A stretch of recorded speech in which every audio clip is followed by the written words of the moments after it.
Edward Cicluna jgħid li ma jaf xejn dwar il-każ ta' Crane Currency li qed jiġu akkużati li pproduċew valuta ta' dollari tal-Liberja żejda illegalment. Li m'għandix kummenti x'nagħmel hija xi ħaġa privata jekk tiddaħħal il-Gvern fiha jew il-Bank Ċentrali.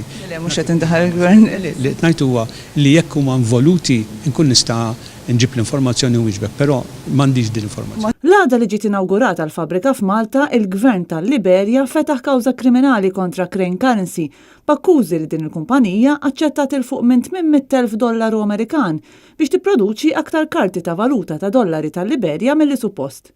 Kif ġie żvelat mis-sit Shift News, Crane Currency tinsab akkużata li pproduċiet madwar $2,645 miljun tal-Liberja żejda. Barra minn hekk, il-kumpanija hija akkużata wkoll li ħarġet dawn il-flus fis-suq tal-Liberja, mossa li tissarraf fi frodi tal-Bank Ċentrali tal-istess pajjiż. Iżda mistoqsi dwar dan il-każ u jekk jinsab xi mħasseb dwar dan, Cicluna wieġeb li ma jaf xejn u li għandu ħafna affarijiet oħra jinkwetawh. Ma tinkwetawx imma din l-aħbar? Le, taqskemm hemm affarijiet li jinkwetawni. Crane Currency fetħet fabbrika f'pajjiżna u ġiet inawgurata uffiċjalment propju l-ħamis.